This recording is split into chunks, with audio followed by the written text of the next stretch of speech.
Hello everyone, हमारा आज का जो टॉपिक है डिस्कशन के लिए वो यूएसए से रिलेट करता है। वहाँ पे डोनाल्ड ट्रंप का इम्पीचमेंट किया जा रहा है, इम्पीच्ड उनको घोषित कर दिया गया है, उसी के बारे में हम जानेंगे। तो हमारा आज का टॉपिक है इम्पीचमेंट ऑफ डोनाल्ड ट्रंप। ठीक है, अब क्यों न्यूज़ में है ये टॉपिक? इसलिए बहुत ज़्यादा न्यूज़ में है कि डोनाल्ड ट्रंप यूएसए के पहले इकलौते ऐसे राष्ट्रपति हैं जो दूसरी बार सेकंड टाइम इम्पीच्ड हुए हैं।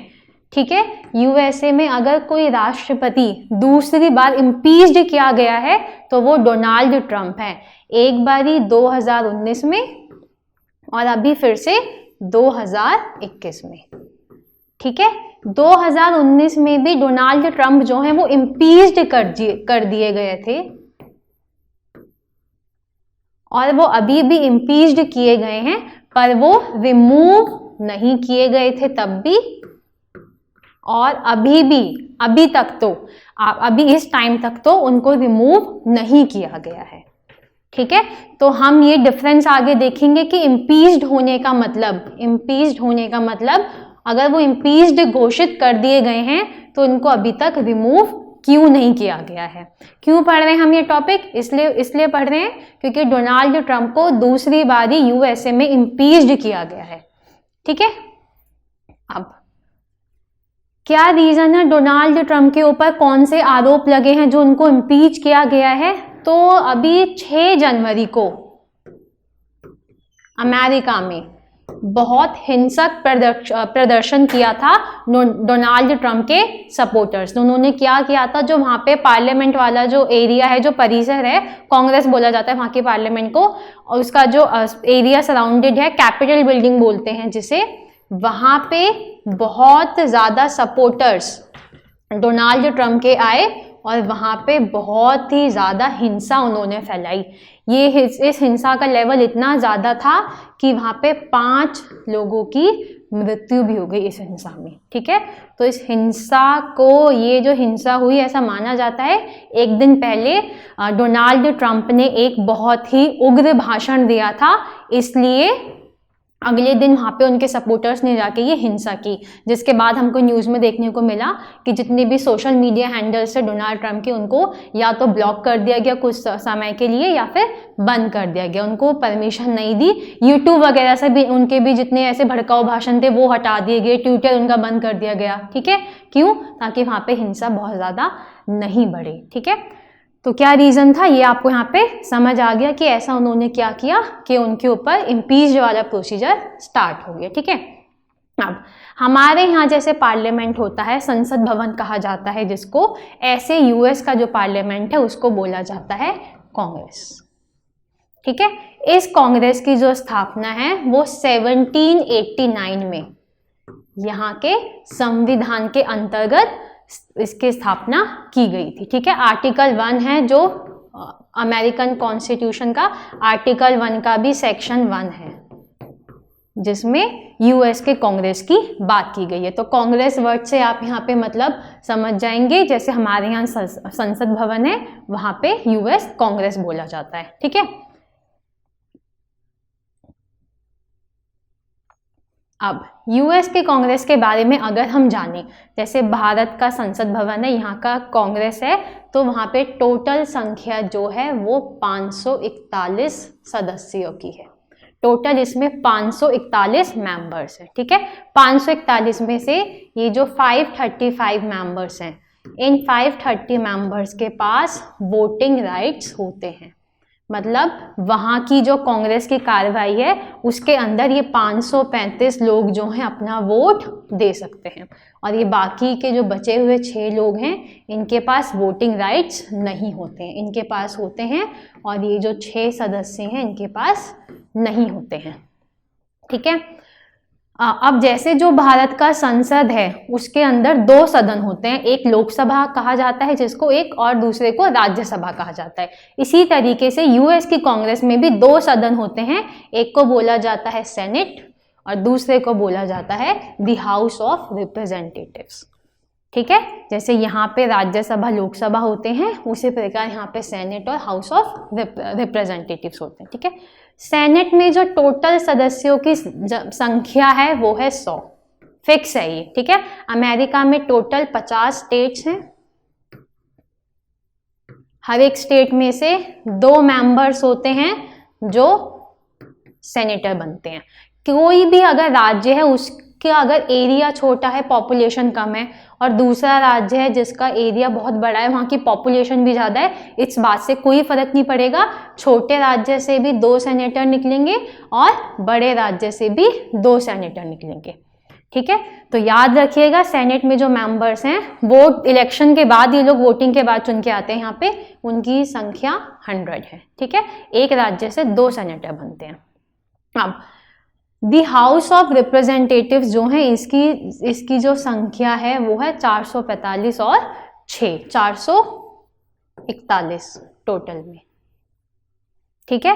अब ये जो मेंबर्स होते हैं, ये जो मेंबर्स हैं हमारे, ये वहाँ के, ऐसा नहीं है कि एक राज्य की जनसंख्या कम है या छोटे तो इनका भी वहाँ पे सेम काउंटिंग रहेगी इनके आने की, नहीं। ये जो होते हैं ये प्रोपोर्शनली रिप्रेजेंटेड होते हैं पॉपुलेशन के बेस पे, मतलब जिस राज्य की जनसंख्या ज़्यादा है वहाँ से ज़्यादा रिप्रेजेंटेटिव सिलेक्ट होते हैं और जिसकी कम है वहाँ से कम सिलेक्ट होते हैं, और ये भी चुनावों द्वारा चुन के यहाँ पे भेजे जाते हैं, ठीक है। तो समझ आ गया, यूएस कांग्रेस, ठीक है, 2 हाउस होते हैं, सेनेट और हाउस ऑफ रिप्रेजेंटेटिव्स, इसमें 100 सदस्य होते हैं प्रत्येक राज्य से 2, और ये जो होता है इसमें हाउस ऑफ रिप्रेजेंटेटिव्स में उस इलाके की जो जनसंख्या है उसके हिसाब से प्रोपोर्शनली रिप्रेजेंट किए जाते हैं, ठीक है। अब चलेंगे आगे। अब बात आती है इम्पीचमेंट प्रोसेस क्या है यूएसए में, किस प्रकार किसी व्यक्ति विशेष को वहाँ पे इम्पीच किया जाता है, ठीक है। अभी राष्ट्रपति की हम खबरें सुने हैं, तो ध्यान रखिएगा यूएस में जिन लोगों को इम्पीच्ड किया जा सकता है उसमें इंक्लूड होते हैं हमारा राष्ट्रपति, उपराष्ट्रपति और कोई भी सिविल ऑफिसर। ये बात याद रखिएगा, ऐसा नहीं है, सेनेटर भी हो सकता है इसमें, ठीक है, हाउस का, उस सदन का। तो राष्ट्रपति, उपराष्ट्रपति और कोई वहाँ का सिविल ऑफिसर, अगर किसी के ऊपर कुछ चार्जेस लगे हैं। कौन कौन से बेस हैं अमेरिका में जिसके ऊपर आरोप आप लगा सकते हैं इम्पीचमेंट का, ठीक है। तो अगर किसी के ऊपर घूसखोरी का आरोप है, या फिर राजद्रोह का आरोप है, या फिर उसने कोई दुष्कर्म किया है, ठीक है, घूसखोरी हो गई, राजद्रोह हो गया, या कोई दुष्कर्म किया है। इसके अलावा एक वर्ड और मेंशन है वहाँ के कॉन्स्टिट्यूशन में इम्पीचमेंट के आरोप लगाने के लिए, वो है high crime. High crime, high crime में कोई भी उच्च श्रेणी का अपराध आ जाता है, उसके बेस पे इम्पीचमेंट के आरोप किसी व्यक्ति विशेष के ऊपर वहाँ लगाए जा सकते हैं, ठीक है। याद रखिएगा क्या क्या रीजन मैंने आपको बताया, कोई भी हाई क्राइम हो गया, एक तो कोई भी उच्च लेवल का अपराध हो गया, उसके अलावा राजद्रोह, घूसखोरी या फिर दुष्कर्म, ठीक है। अब क्या प्रोसीजर है वहाँ पे, कैसे ये स्टार्ट होता है, हम यहाँ पे एग्जांपल लेके चलेंगे प्रेसिडेंट के ही बारे में, क्योंकि डोनाल्ड ट्रंप की बात आजकल चल रही है, ठीक है।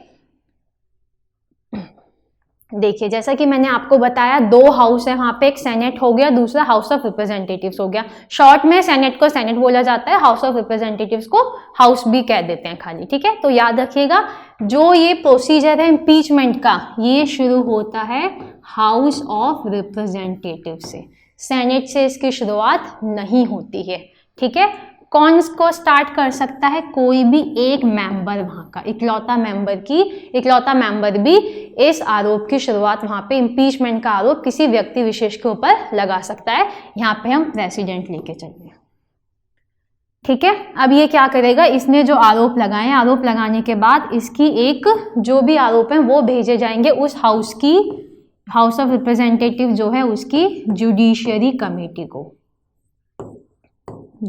कमेटी को भेजेगा ये व्यक्ति, एक इंडिविजुअल भी हो सकता है, ग्रुप भी हो सकता है वहाँ के मेंबर्स का। अब ये भेजेगा वहाँ की जुडिशियरी कमेटी को। अभी जुडिशियरी कमेटी देखेगी ये जो आरोप लगाए हैं क्या उनका बेस ठीक है, कॉन्स्टिट्यूशन की प्रोविजंस इसमें फॉलो हो रहे हैं। अगर यहाँ प्रोविजंस फॉलो हो रहे हैं तो इम्पीचमेंट का प्रोसीजर स्टार्ट कर दिया जाएगा, ठीक है। फिर उस हाउस में होगी वोटिंग, कौन से हाउस की बात कर रहे हैं हम? House of representative. वोटिंग में अगर 50% से अधिक वोट मिले हैं, 50% से अधिक वोट अगर मिले हैं, किसके लिए? कि जो इम्पीचमेंट का आरोप लगाए हैं ये बिल्कुल सही हैं, 50% से अधिक वोट जो मिले हैं, राष्ट्रपति की बात यहाँ पे कर रहे हैं, तो वो जो राष्ट्रपति है उसको इम्पीच्ड घोषित कर दिया जाएगा। बात आ गई आप लोगों की समझ में? यहां तक अभी दूसरे हाउस में नहीं गया है, सेनेट में नहीं गया है ये मामला, अभी हाउस में ही है, हाउस ऑफ रिप्रेजेंटेटिव्स में ही है। वहां पे अगर 50% वोटिंग में लोगों ने बोला हाँ ये आरोप बिल्कुल सही है और हम चाहते हैं इस राष्ट्रपति को इम्पीच किया जाए, तो यहाँ पे राष्ट्रपति इम्पीच्ड कहलाएगा। और यूएस में अभी तक यहाँ तक का प्रोसीजर कंप्लीट हो गया है और डोनाल्ड ट्रंप को इम्पीच्ड डिक्लेयर कर दिया गया है। आगे आप लोगों की समझ में बात? यहाँ तक डोनाल्ड ट्रंप इम्पीच घोषित कर दिए गए हैं। कितने वोट मिले हैं यहाँ पे? 232 में लोगों ने बोला है यस और 197 लोगों ने बोला है नो। ठीक है। अब यूएस में बेसिकली दो पॉलिटिकल पार्टीज हैं, डेमोक्रेट्स बोला जाता है एक को और दूसरे को रिपब्लिकन्स बोला जाता है। डोनाल्ड ट्रंप जो हैं वो रिपब्लिकन्स को बिलोंग करते हैं और जो बाइडेन जो हैं, जो इलेक्टेड प्रेसिडेंट हैं वहाँ के, जो थोड़े 20 जनवरी से अपनी वहाँ पे राष्ट्रपति के रूप में रहेंगे, वो डेमोक्रेट्स पार्टी से हैं। ठीक है। अब यहाँ जो वोटिंग हुई है, डोनाल्ड ट्रंप रिपब्लिकन पार्टी से, याद रखिएगा इस वोटिंग में 10 रिपब्लिकन्स लोगों ने भी यस में वोट दिया है। ठीक है। 435 सीट्स मैंने आपको बताई थी, कम से कम वोट जो चाहिए हाँ के लिए वो 218। ठीक है। यहाँ कितने मिले हैं डोनाल्ड ट्रंप को? 232। ठीक है। याद रखिएगा कैसे स्टार्ट होता है, कोई भी एक इंडिविजुअल वो आरोप लगा सकता है किसी व्यक्ति विशेष पे, फिर जुडिशरी कमेटी के पास अपने आरोप को भेजेगा, वहाँ के कमेटी रिपोर्ट तैयार करेगी, अगर सारे प्रोविजंस फॉलो किए जा रहे हैं फिर हाउस में इम्पीचमेंट का प्रोसीजर स्टार्ट हो जाता है, वहाँ पे वोटिंग होती है। वोटिंग में अगर 50% से अधिक वोट मिले हैं तो वो व्यक्ति इम्पीच डिक्लेयर कर दिया जाता है। ठीक है। अब इसके बाद हाउस ऑफ रिप्रेजेंटेटिव्स में इम्पीच्ड डिक्लेयर हो जाने के बाद ये वाला जो प्रोसीजर है वो आगे बढ़ता है और ये पहुंचता है सेनेट में।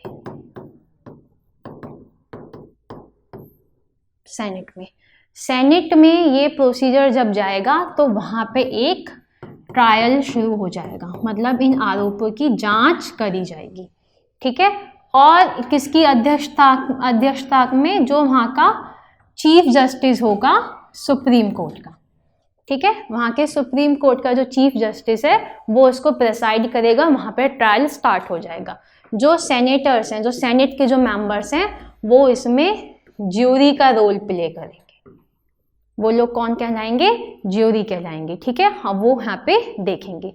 यहाँ पे उस व्यक्ति के पास, अगर अभी हम प्रेसिडेंट की बात कर रहे हैं तो यहाँ पे प्रेसिडेंट के पास ऑप्शन होगा खुद को डिफेंड करने का, मतलब अगर वो सही है तो अपना बचाव यहाँ पे कर सकता है। इस पूरे ट्रायल के बाद वहां पे होती है वोटिंग। ठीक है।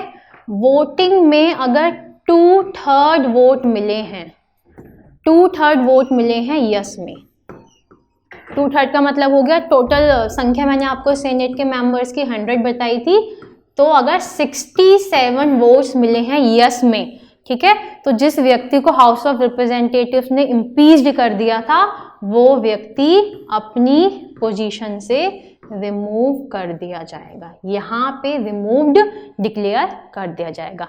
तो अगर डोनाल्ड ट्रंप को 67 लोगों ने उनके अगेंस्ट में वोट किया, उनको सपोर्ट नहीं किया, तो डोनाल्ड ट्रंप को अपनी अभी जो फिलहाल राष्ट्रपति की पोजीशन पे वो है वहां से हटा दिया जाएगा। ठीक है। अब अगर हम बात करें तो डोनाल्ड ट्रंप की जो पार्टी है रिपब्लिकन, उसके लगभग 53 मेंबर्स हैं सेनेट में। ठीक है। तो यहाँ पे थोड़ा सा मुश्किल लग रहा है, अगर उनकी ही खुद की पार्टी के लोग उनके अगेंस्ट में वोट करते हैं तब जाके उनको रिमूव किया जाएगा। याद रखिएगा आप ये बात। ठीक है। तो ये एक प्रोसीजर था कि किस तरीके से वहाँ पे जो हैं उनको राष्ट्रपति हो गए या उपराष्ट्रपति हो गए या फिर कोई और सिविल ऑफिसर हो गया, पब्लिक ऑफिसर हो गया, सीनेटर हो गया, उनको किस तरीके से हटाया जाता है। ठीक है, अब अगर हम बात करें अभी तक कि इम्पीच्ड कितने लोगों को इम्पीच्ड वहां पे डिक्लेयर किया गया है यूएसए के उसमें, तो वो सबसे पहले 1868 में राष्ट्रपति हुआ करते थे एंड्रयू जॉनसन, इनको इम्पीच्ड डिक्लेयर किया था। ठीक है, इनके बाद 1998 में बिल क्लिंटन को। ठीक है, और अभी जो हमको न्यूज़ में देखने को मिल रहा है 2019 और 2021 में कौन? Donald Trump. अमेरिका को सबसे ज़्यादा पावरफुल देश माना जाता है और वहाँ के राष्ट्रपति को सबसे ज़्यादा पावरफुल व्यक्ति बोला जाता है दुनिया में, और उसी व्यक्ति के ऊपर 2 बार 2019 और 2021 में इम्पीच्ड किया गया है। ठीक है, आगे चलेंगे। अब हम देखेंगे भारत में इम्पीचमेंट कैसे होता है। तो यहाँ पे कंपैरिजन हो जाएगा इंडिया और अमेरिका में राष्ट्रपति के इम्पीच्ड होने का। ठीक है, एक बात जो हम ध्यान रखेंगे, देखो मैंने आपको ही बताया था यूएसए में राष्ट्रपति हो गए, उपराष्ट्रपति हो गए या फिर कोई और सिविल ऑफिसर हो गया, उन सब लोगों को इम्पीचमेंट उनका किया जाता है। इंडिया में जो इम्पीचमेंट वर्ड है, जो ये इम्पीचमेंट वर्ड है, वो सिर्फ और सिर्फ राष्ट्रपति के रिमूवल के लिए यूज हुआ है। याद रखिएगा ये बात। तो कई बार एग्जाम में क्वेश्चन भी आता है कि इनमें से किस किस को इम्पीच किया जाता है अकॉर्डिंग टू इंडियन कॉन्स्टिट्यूशन।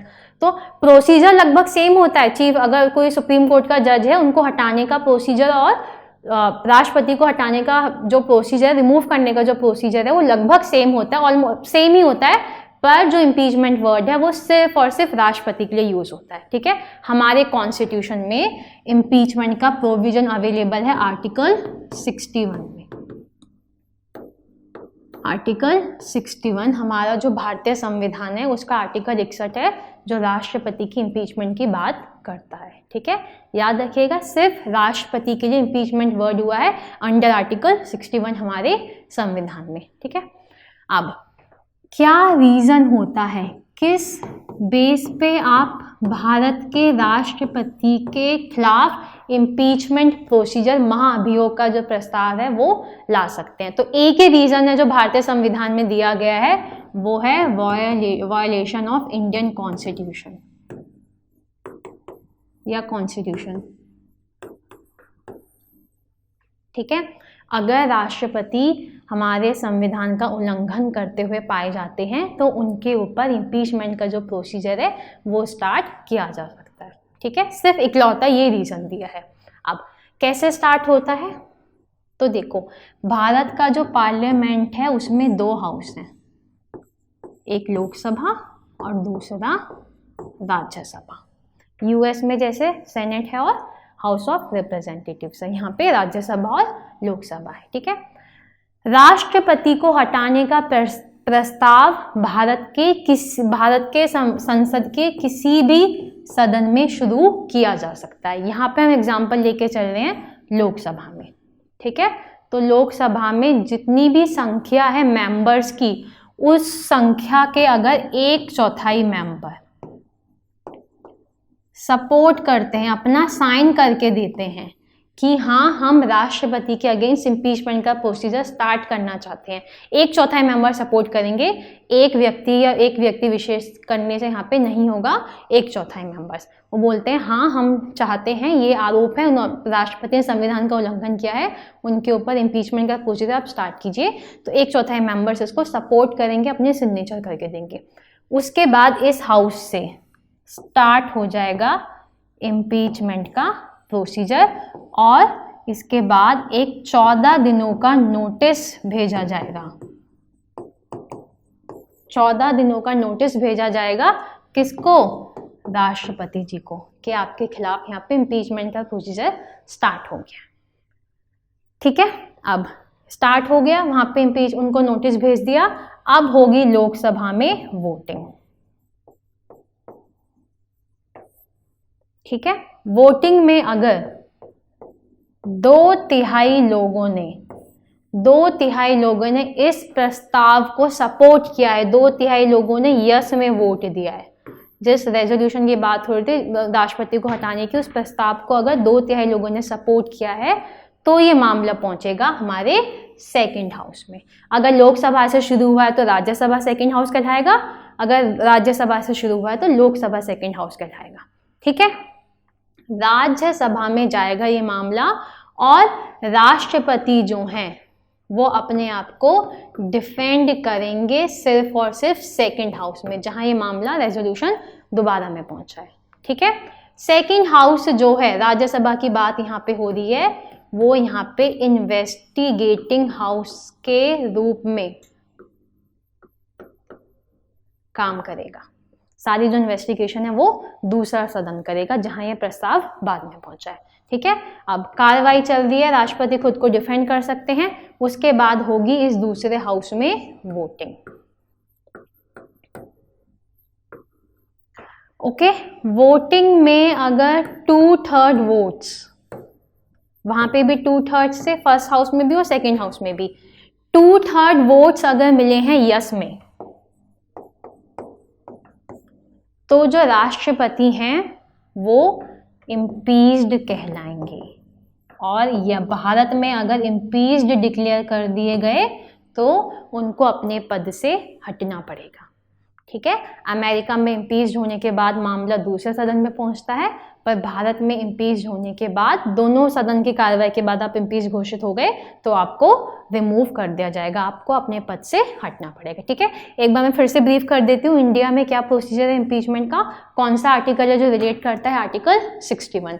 ठीक है, क्या रीजन है, वायलेशन ऑफ इंडियन कॉन्स्टिट्यूशन, भारतीय संविधान का उल्लंघन अगर कोई राष्ट्रपति करता है तो उसके ऊपर इम्पीचमेंट का प्रोसीजर स्टार्ट कर सकते हैं। उसके बाद 2 हाउस होते हैं, लोकसभा राज्यसभा, किसी भी एक सदन में राष्ट्रपति को हटाने का प्रोसीजर स्टार्ट किया जा सकता है। लोकसभा हम यहाँ पे लेके चल रहे हैं तो उस रेजोल्यूशन को पहले 1/4 मेंबर्स अपना सपोर्ट करेंगे, उसके बाद राष्ट्रपति को 14 दिन का, ये आप याद रखिएगा एग्जाम में सीधा डेज पूछ ले जाते हैं, 14 दिन का नोटिस भेजा जाता है और फिर वहाँ पे वोटिंग होती है। वोटिंग में अगर 2/3 वोट्स मिले हैं तो यस में वोट मिले, उनके खिलाफ अगर वोट मिले हैं तो मामला जाएगा दूसरे हाउस में। अगर 2/3 से कम वोट मिले हैं तो ये पूरे समापन यही हो जाएगा, दूसरे हाउस में चीजें पहुंचेंगे ही नहीं। ठीक है, पर 2/3 मेजोरिटी ने अगर सपोर्ट किया वो रेजोल्यूशन तो दूसरे हाउस में जाएगा। दूसरा हाउस जो है वो इन्वेस्टिगेटिंग हाउस के रूप में काम करेगा, राष्ट्रपति वहाँ पे खुद का बचाव कर सकते हैं, उनकी बातें सुनी जाएंगी, उसके बाद वोटिंग होगी। अगर 2/3 वोट मिले हैं यस में तो उनको इम्पीच कर दिया जाएगा, नहीं मिले हैं तो नहीं किया जाएगा। ठीक है, तो ये मैं आपको यहाँ पे बता चुकी हूँ। ये था आज का हमारा टॉपिक। डोनाल्ड ट्रंप से हमने रिलेट किया, रीज़न देखा क्यों उनको इम्पीच किया जा रहा है, प्रोसीजर देखा, यूएस कांग्रेस के बारे में हमने जाना और भारत में कैसे इम्पीच किया जाता है राष्ट्रपति को, ये हमने जाना। ओके, तो उम्मीद करते हैं आपको हमारा आज का वीडियो अच्छा लगा होगा। आप और हमारे चैनल को सब्सक्राइब कर सकते हैं। Thank you.